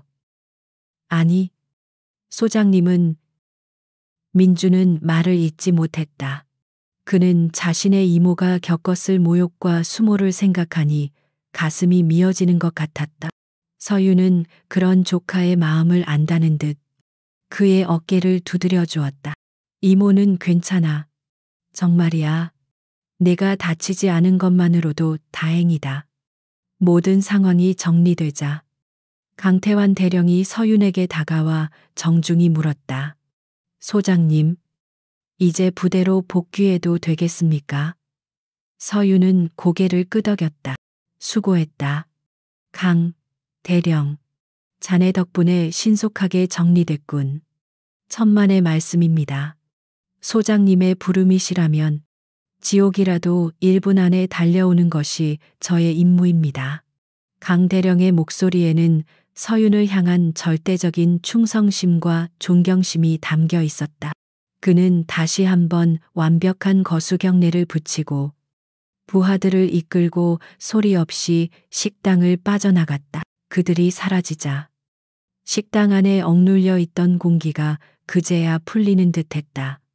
식당 주인 아주머니는 떨리는 손으로 물수건과 시원한 음료수를 가져와 서윤의 테이블에 놓았다. 괜찮으십니까? 정말 감사드립니다. 속이 다 시원하네요. 그녀의 눈에는 눈물마저 그렁거렸다. 서윤은 부드럽게 웃으며 그녀를 안심시켰다. 아닙니다. 아주머니, 저희 때문에 장사 망쳐서 어떡합니까? 오늘 음식값과 기물 파손 비용은 저희가 전부 계산하겠습니다. 그녀의 말에 주인 아주머니는 손사래를 쳤다. 아닙니다. 어찌 그런 말씀을 한 푼도 받을 수 없습니다. 그때 사건 조사를 위해 남이 있던 헌병대 중위가 서윤에게 다가왔다. 그는 땀을 뻘뻘 흘리며 극도로 긴장한 목소리로 말했다. 소장님, 피의자들의 신원은 모두 확보했습니다. 혹시 소장님의 공식적인 진술을. 서윤은 그의 말을 끊고 헌병차에 실려가는 마동철의 비참한 뒷모습을 차갑게 응시하며 말했다. 그 목소리는 식당 주인이나 조카에게 말할 때와는 전혀 다른 한 부대를 지휘하는 장군의 목소리였다. 적용할 수 있는 모든 군형법 조항을 적용하도록. 상관 모욕, 폭행, 미수, 직권 남용, 위력 행사, 가혹 행위. 빠짐없이. 그리고 내가 이번 사건의 처리 과정을 처음부터 끝까지 직접 지켜볼 것이라고. 너희 상급 부대에 정확히 보고해라. 예, 알겠습니다. 명심하겠습니다. 헌병대 중위는 등줄기에 식은땀이 흐르는 것을 느끼며 마치 구령을 외치듯 우렁차게 대답했다. 그의 대답을 끝으로 마동철의 운명은 완전히 결정되었다. 자비 없는 철저한 법의 심판만이 그를 기다리고 있을 뿐이었다. 헌병들이 떠나고 난 식당은 마치 거대한 폭풍이 휩쓸고 지나간 듯한 모습이었다. 바닥에는 깨진 그릇 조각과 엎질러진 음식이 널려 있었고 공기 중에는 아직도 매캐한 고기 탄내와 긴장감의 잔해가 남아 있었다. 손님들은 이미 모두 썰물처럼 빠져나간 뒤였다. 박서윤은 한숨을 내쉬며 엉망이 된 식당 내부를 둘러보았다. 그녀는 겁에 질려 어쩔 줄 모르는 주인 아주머니에게 다가가 정중히 고개를 숙였다. 아주머니, 정말 죄송합니다. 저희 때문에 이런 끔찍한 일을 겪게 해드려서. 오늘 영업 손실과 가게 수리비는 제가 모두 책임지겠습니다. 그러니 너무 걱정 마십시오. 아닙니다. 아닙니다. 괜찮습니다. 주인 아주머니는 손사래를 치며 어쩔 줄 몰라 했다. 그녀는 방금 전까지 아줌마로 보였던 손님이 사실은 하늘 같은 장군님이라는 사실에 아직도 현실감을 느끼지 못하고 있었다. 그녀는 그저 서윤 앞에서 허리를 연신 굽힐 뿐이었다. 서윤은 더 이상 그녀를 불편하게 만들지 않기 위해 자신의 지갑에서 두툼한 현금 뭉치를 꺼내 테이블 위에 놓았다. 부디 받아주십시오. 아주머니, 그리고 오늘 일은 잊고 푹 쉬십시오. 그녀는 더 이상의 거절을 허락하지 않겠다는 듯 단호한 눈빛을 보냈고 주인 아주머니는 마지못해 고개를 끄덕였다. 식당 안에 급박한 상황이 어느 정도 정리되자 서윤은 다시 조카에게로 돌아왔다. 김민주는 여전히 충격에서 벗어나지 못한 듯 멍한 표정으로 의자에 앉아 있었다. 그는 자신의 눈앞에서 벌어진 모든 일들이 마치 한 편의 비현실적인 영화처럼 느껴졌다. 서윤은 그의 맞은편에 조용히 앉았다. 그녀는 더 이상 군인들의 지휘관이 아닌 오직 하나뿐인 조카를 걱정하는 이모의 얼굴을 하고 있었다. 민준아. 그녀의 부드러운 부름에 민주는 그제야 정신을 차린 듯 고개를 들었다. 왜 말씀 안 하셨어요? 민준이 떨리는 목소리로 물었다. 이모가 소장님이신 거 왜 저한테 한 번도. 그는 말을 끝맺지 못했다. 원망과 서운함, 그리고 경외감이 뒤섞인 복잡한 감정이 그의 목을 메이게 했다. 서윤은 쓴웃음을 지었다. 말할 기회가 없었지. 그리고 굳이 말할 필요도 없다고 생각했다. 그녀는 테이블 위에 놓인 차가운 물컵을 매만지며 말을 이었다. 나는 내게 그냥 이모이고 싶었다. 별을 단 장군이 아니라 힘들 때 기댈 수 있는 평범한 가족 말이다. 그녀는 민준의 눈을 똑바로 바라보았다. 네가 해병대에 가겠다고 했을 때 내가 군인이라는 사실이 너에게 부담을 줄까봐 걱정했다. 내 스스로의 힘으로 온전한 너의 의지로 군 생활을 하길 바랐다. 내 배경이 너의 앞길에 그늘을 들이우는 것을 원치 않았어. 그녀의 진심, 어린 말에 민주는 가슴이 먹먹해지는 것을 느꼈다. 자신을 위해 얼마나 깊이 생각하고 배려했는지. 그는 이제야 조금이나마 알 것 같았다. 그동안 이모가 그저 평범한 공무원이라고 철석같이 믿었던 자신의 무심함이 부끄러워졌다. 한편 그 시각 마동철이 소속된 해병대 부대 지휘 통제실은 발칵 뒤집혀 있었다. 헌병대로부터 최초 보고가 올라온 순간 부대장인 이 대령의 얼굴은 흑빛으로 변했다. 그는 보고서를 든 부관에게 믿을 수 없다는 듯이 몇 번이고 되물었다. 뭐라고? 우리 부대마 병장이 육군 소장을 모욕하고 폭행 미수까지 저질렀다고, 그것도 707특 임단장이 보는 앞에서. 이 대령은 뒷목을 잡았다. 머릿속이 아찔해지는 것 같았다. 그는 자신의 군 생활 전체를 통틀어 이렇게 황당하고 끔찍한 보고는 처음 받아보았다. 그 육군 소장이라는 분이 누구신지 신원은 파악됐나? 그가 다급하게 물었다. 부관은 떨리는 목소리로 대답했다. 네. 확인 결과 국방부 직할 감찰실장 박서윤 소장님이십니다. 감찰실장. 그 단어를 듣는 순간 이 대령은 자신의 군 생활이 오늘부로 끝났을지도 모른다는 절망적인 예감에 휩싸였다. 감찰실장은 군 내의 모든 비리를 감시하고 처벌하는 장성들조차 두려워하는 자리였다. 군대의 저승사자로 불리는 인물을 자신의 부하가 건드려도 아주 제대로 건드린 것이었다. 젠장. 이 대령의 입에서 거친 욕설이 터져 나왔다. 그는 마동철이라는 시한폭탄을 제대로 관리하지 못한 자신의 무능함을 탓했다. 평소 그의 악질적인 행동에 대한 보고가 몇 번 올라왔었지만 해병대 특유의 기강잡기라며 대수롭지 않게 넘겼던 과거에 자신을 죽이고 싶었다. 그의 불안한 예감은 틀리지 않았다. 책상 위에 붉은색 직통 전화기가 요란하게 울리기 시작했다. 발신자는 합동참모본부였다. 이 대령은 떨리는 손으로 수화기를 들었다. 수화기 너머에서는 감정을 완벽하게 배제한 강철처럼 차가운 목소리가 들려왔다. 이 대령인가? 합참 작전본부장일세. 자네 부대에서 불미스러운 일이 있었다고 보고받았다.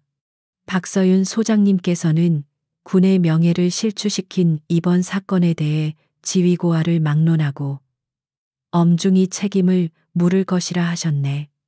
내 말 무슨 뜻인지 알겠나? 예, 알겠습니다. 이 대령은 각 잡힌 자세로 대답했다. 이번 사건 조사에 모든 지원을 아끼지 않겠습니다. 한 점 의혹도 없이 철저하게 조사는 감찰실에서 주관할 걸세. 작전본부장의 차가운 말이 그의 변명을 잘랐다. 자네 부대는 그저 협조만 하면 돼. 그리고 조만간 자네 부대 전체에 대한 대대적인 특별 감찰이 있을 걸세. 대비 잘하게. 그 말을 끝으로 전화는 일방적으로 끊겼다. 이 대령은 힘없이 수화기를 내려놓았다. 특별 감찰. 그것은 사실상의 사망 선고였다. 먼지 하나까지 탈탈 털어서 부대 전체를 해체시킬 수도 있다는 무서운 경고였다. 그는 마동철 한 명 때문에 자신과 부대 전체가 거대한 구덩이에 빠졌다는 사실을 깨달았다. 다시 식당 안. 서윤은 자신의 과거에 대해 아주 짧게 이야기해 주었다. 나도 너처럼, 아니 너보다 더 힘들게 군 생활을 시작했다.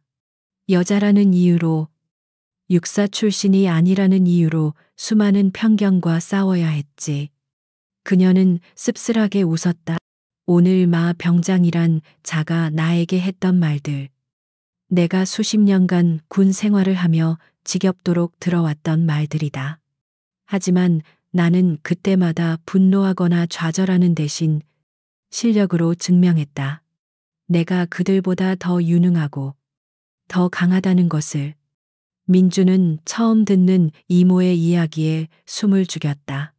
그녀의 평온한 얼굴 뒤에 얼마나 치열하고 고통스러운 세월이 숨겨져 있었을지 그는 감히 상상할 수도 없었다. 민준아. 서윤이 그의 손을 잡았다. 진정한 강함은 계급이나 주먹에서 나오는 게 아니다. 마 병장처럼 자신의 힘을 약자를 괴롭히는 데 쓰는 자는 결국 오늘처럼 비참하게 무너질 뿐이야. 진정한 강함은 자신의 힘을 올바른 곳에 자신과 동료 그리고 군의 명예를 지키는 데 사용할 때 비로소 완성되는 거란다. 그녀의 말 한마디 한마디가 민준의 가슴에 깊이 새겨졌다. 그것은 단순한 가르침이 아니었다. 수많은 역경을 이겨낸 한 명의 위대한 군인이 다음 세대의 군인에게 전하는 영혼의 유산이었다. 모든 대화가 끝나고 그들은 식당을 나섰다. 서윤은 민준을 부대 앞까지 차로 데려다 주었다. 아까와는 전혀 다른 풍경이 그들을 기다리고 있었다. 위병소 앞에는 이 대령을 포함한 부대의 모든 간부들이 나와 마치 사열을 받듯 도열해 있었다. 서윤의 낡은 세단이 멈춰 서자 이 대령은 달려와 그녀의 차문을 직접 열었다. 그리고는 90도로 허리를 숙이며 외쳤다. 소장님, 부하 단속을 제대로 하지 못해 죄송합니다. 서윤은 차에서 내렸다. 그녀는 더 이상 평범한 이모가 아니었다. 그녀는 다시 대한민국 육군 소장 박서윤의 얼굴을 하고 있었다. 그녀는 이 대령을 차갑게 쏘아보며 말했다. 책임은 그대뿐만 아니라 관련된 모두가 지게 될 것이다. 지금부터 시작이니까. 그녀의 선언과 함께 해병대 부대에는 전례 없는 피해 숙청을 예고하는 차가운 바람이 불기 시작했다. 박서윤의 낡은 세단이 부대장의 경례를 받으며 시야에서 사라지자 김민준은 홀로 남겨졌다. 그는 어색하게 그 자리에 서서 자신을 향해 쏟아지는 수십 개의 시선을 어떻게 감당해야 할지 몰랐다. 부대장인 이 대령을 포함한 모든 간부들이 그를 마치 처음 보는 귀한 손님을 대하듯 깍듯하게 대했다. 김이병. 들어가는 길에 불편함은 없겠나? 이 대령이 이전과는 비교도 할 수 없는 부드러운 목소리로 물었다. 민주는 자신도 모르게 각 잡힌 자세로 대답했다. 괜찮습니다. 그의 대답에 대령은 마른 웃음을 지으며 그의 어깨를 어색하게 두드렸다. 그 손길에는 잘 보이려는 의도와 숨길 수 없는 두려움이 섞여 있었다.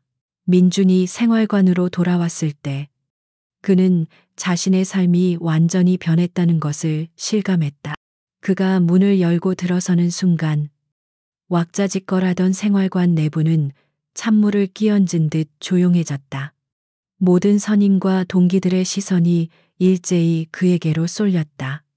그 눈빛 속에는 더 이상 무시나 동정이 아니었다.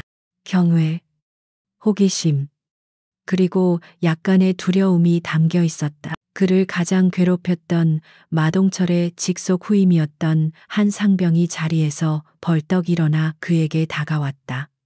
그는 쭈뼛거리며 민준에게 음료수 캔을 건넸다. 김이병. 아니, 민준 씨. 아까 많이 놀랐지. 이거 마시면서 기분 풀어. 그의 어색한 존댓말에 민준은 어떻게 반응해야 할지 몰라 그저 캔을 받아들 뿐이었다. 그날 밤 부대 전체는 김민준 이모 이야기로 잠 못 이루었다. 소문은 꼬리에 꼬리를 물고 시간이 지날수록 점점 더 거대하고 신화적인 이야기로 부풀려졌다. 이야기는 취침 시간의 소곤거림을 타고 불침번 근무자의 입을 통해 그리고 다음 날 아침 점호 시간을 통해 바이러스처럼 퍼져나갔다. 어떤 버전에서는 박서윤이 사실 국정원 소속의 비밀 요원이라고 했다. 그녀가 쓴 낡은 휴대폰은 사실 대통령에게 직통으로 연결되는 위성 전화기라는 그럴듯한 살이 붙었다. 마동철이 그녀를 건드리는 순간 인공위성이 그의 모든 신상 정보를 파악했다는 이야기도 나왔다. 또 다른 버전에서는 그녀가 인간 병기로 길러진 전설적인 707특임단 창설 멤버라고 했다. 그녀가 마동철의 손목을 잡았을 때 사실은 그의 모든 관절을 파괴할 수 있었지만 자비를 베풀어 살려준 것이라는 무시무시한 해석이 덧붙여졌다. 가장 널리 퍼진 이야기는 감찰실장 투스타 이모 버전이었다. 그분 앞에서 마 병장이 아줌마라고 불렀대. 그 순간 이미 그의 군 생활은 끝난 거였어. 707 특임단장이 달려온 게 중요한 게 아니야. 그분을 움직이게 만든 전화 한 통이 진짜 공포인 거지. 해병대원들은 자신들이 상상할 수 있는 가장 무서운 시나리오를 만들어내며 공포에 떨었다. 소문이 퍼져나갈수록 민준의 부대 내 위상은 수직으로 상승했다. 아무도 감히 그에게 허드레시를 시키지 않았다. 식사 시간에는 선임들이 먼저 그의 식판에 맛있는 반찬을 덜어주었고, 청소 시간에는 모두가 그의 구역을 대신 청소해 주려 했다. 그는 하루아침에 부대의 성역과도 같은 존재가 되어버렸다. 민주는 그 변화가 편안하면서도 동시에 지독하게 불편했다. 더 이상 괴롭힘 당하지 않는다는 안도감도 있었지만 자신의 능력이 아닌 이모의 후광 때문에 얻게 된 관심이라는 사실이 그를 부끄럽게 만들었다. 그는 사람들이 자신을 김민준이 아닌 박서윤 소장의 조카로만 보는 것 같았다.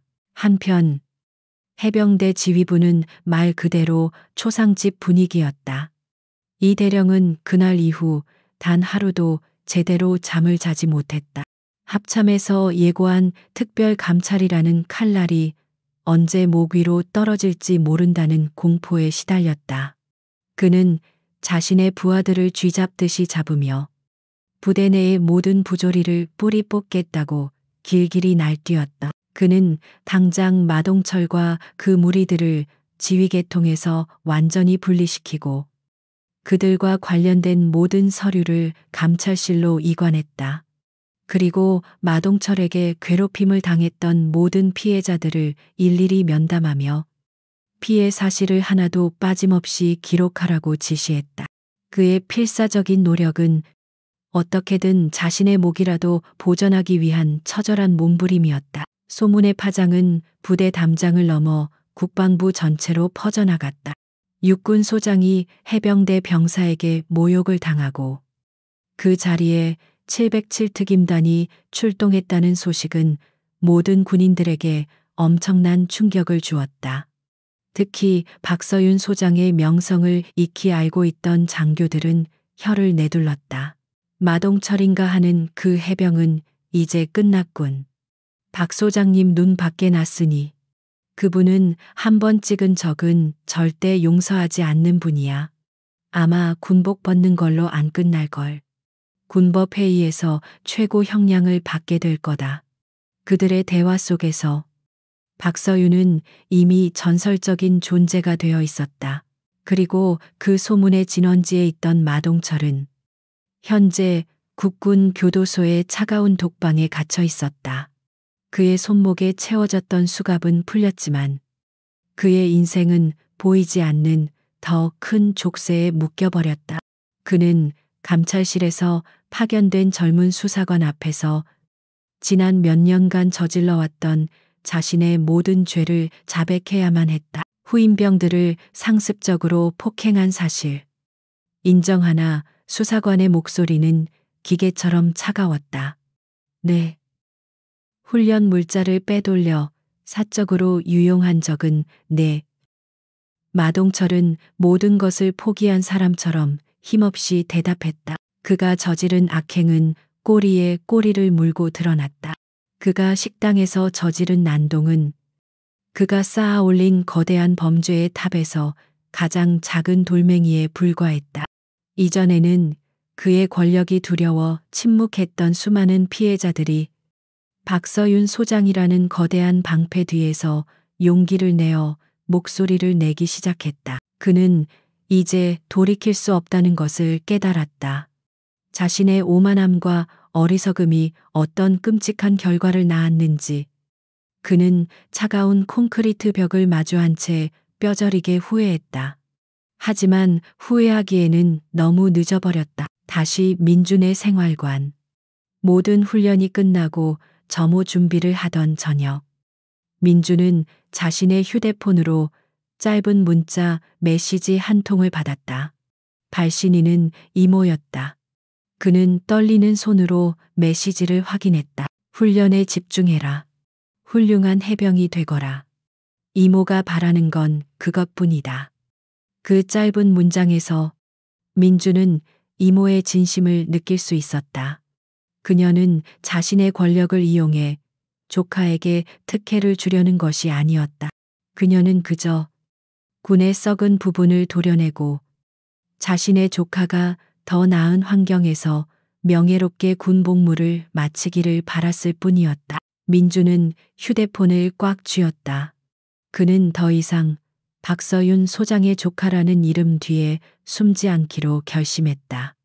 이모의 명예에 흠집을 내지 않는 그 누구보다 더 강하고 훌륭한 해병이 되겠다고 그는 자신의 마음속에 조용히 하지만 강철처럼 단단한 맹세를 새겼다. 그날 이후 그의 눈빛은 이전과는 완전히 달라져 있었다. 그 사건이 있은 후로 몇 달의 시간이 흘렀다. 계절이 바뀌고 억센 해풍이 불던 해병대 부대에는 새로운 바람이 불고 있었다. 그 바람은 한 명의 오만한 병사와 그를 심판한 한 명의 위대한 군인으로부터 시작된 변화의 바람이었다. 국방부 고등군사법원 제3호 법정 피고인석에는 이제 병장의 계급장도 해병대의 자부심도 모두 잃어버린 한 청년이 초췌한 모습으로 앉아 있었다. 한때 부대원들을 공포에 떨게 했던 마동철의 눈은 이제 모든 빛을 잃고 텅 비어 있었다. 그는 지난 몇 달간의 수감 생활과 혹독한 조사를 거치며 자신의 죄가 얼마나 무거운 것인지를 깨달았다. 피고인 마동철. 자리에서 일어서라. 재판장의 낮고 엄숙한 목소리가 법정 안에 울려 퍼졌다. 마동철은 교도관의 부축을 받아 힘겹게 자리에서 일어섰다. 그의 시선은 차가운 법정 바닥에 고정되어 있었다. 재판장은 준비된 판결문을 읽어 내려가기 시작했다. 피고인은 군인으로서의 신분을 망각하고 자신의 계급을 이용하여 하급자들에게 상습적으로 폭언과 폭행을 일삼았으며 이는 군의 단결을 심각하게 저해하는 행위이다. 그의 죄목은 끝이 없었다. 훈련 물자 횡령, 근무지 무단 이탈, 허위 보고, 그리고 식당에서 벌였던 민간인 위협과 상관, 모욕 및 폭행 미수 혐의까지. 그가 저지른 모든 죄들이 만천하에 공개되는 순간이었다. 방청석에 앉아있던 그의 부모는 고개를 숙인 채 흐느꼈다.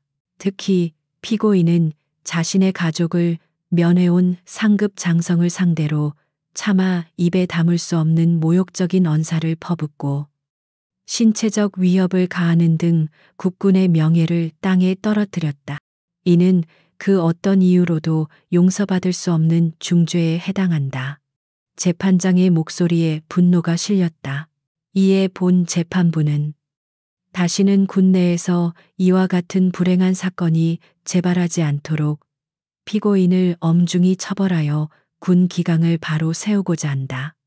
피고인 마동철에게 다음과 같이 선고한다. 법정 안의 모든 사람들이 숨을 죽였다. 첫째, 피고인 마동철을 군 복무에 부적합하다고 판단. 파면에 처한다. 파면. 불명예 저녁. 마동철의 어깨가 크게 휘청거렸다. 둘째, 피고인의 모든 병역 기간 동안의 기록을 말소하고 대가를 받고 복무한 것으로 간주하여 지급된 모든 급여를 환수 조치한다. 셋째, 군형법 제48조 상관. 모욕 및 폭행 미수. 제62조 가혹행위 등 모든 혐의를 적용하여 피고인을 징역 8년에 처한다. 마지막으로 피고인 마동철의 병장 계급을 박탈하고 이등병으로 강등한다. 이상. 땅땅땅. 재판장의 의사봉 소리가 그의 인생에 사망 선고를 내리듯 차갑게 울렸다. 마동철은 그 자리에 주저앉아 짐승처럼 울부짖었지만 그의 후회는 너무나 늦어버렸다. 그는 교도관들에게 끌려나가며 자신의 어리석음이 파괴해버린 젊음을 저주했다. 그가 속했던 해병대 부대 역시 거대한 후폭풍을 맞았다. 합참에서 직접 내려온 특별감찰팀은 부대를 샅샅이 뒤졌다. 그 결과 부대 내에 만연해 있던 수많은 부조리들이 드러났고 지휘관이었던 이 대령은 지휘 책임을 물어 보직 해임된 후 한직으로 좌천되었다. 그의 군 생활 역시 사실상 끝난 것이나 다름없었다. 새로운 지휘관이 부임한 후 부대는 완전히 달라졌다. 구타와 폭언은 흔적도 없이 사라졌고 병사들 상호 간의 존중과 배려를 강조하는 새로운 병역 문화가 자리 잡기 시작했다. 그 변화의 중심에는 이제 모두의 존경을 받는 인물이 된 김민준이 있었다. 그는 더 이상 나약한 이등병이 아니었다. 이모와의 약속을 지키기 위해 그는 누구보다 땀을 흘리며 훈련에 매진했다. 그리고 몇 달 후 그는 모든 훈련 과목에서 최우수 성적을 거두며 특급 전사의 칭호를 얻었다. 선임들은 더 이상 그의 배경이 아닌 그의 실력과 인품을 존경했다. 어느 날 저녁 생활관에서 한 고참병이 가천이 본 신병의 동작이 굼뜨다며 트집을 잡고 있었다. 야, 신병 너는 그것도 하나 제대로 못해. 해병대 망신시킬 일 있어.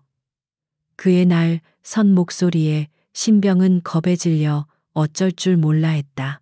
바로 그때 민준이 그들 사이를 막아서며 말했다. 그는 부드럽지만 단호한 목소리로 고참병에게 말했다. 박상병님, 신병은 아직 모든 것이 서툴 수밖에 없습니다. 그렇게 다그치시기보다 제가 옆에서 잘 가르쳐 주겠습니다. 박상병은 순간적으로 얼굴이 굳었지만 민준의 당당하고 흔들림 없는 눈빛에 아무 말도 하지 못하고 헛기침을 하며 돌아섰다. 민준은 겁에 질린 신병의 어깨를 두드리며 따뜻하게 웃어주었다. 괜찮아. 누구나 처음은 그래. 내가 도와줄게. 그는 이모가 자신에게 그랬던 것처럼 자신의 힘을 약자를 보호하는 데 사용하고 있었다. 훈련이 없는 어느 주말 오후 민주는 부대 앞 바다가 보이는 언덕에 앉아 있었다. 그는 주머니에서 이모와 함께 찍었던 낡은 사진을 꺼내 보았다.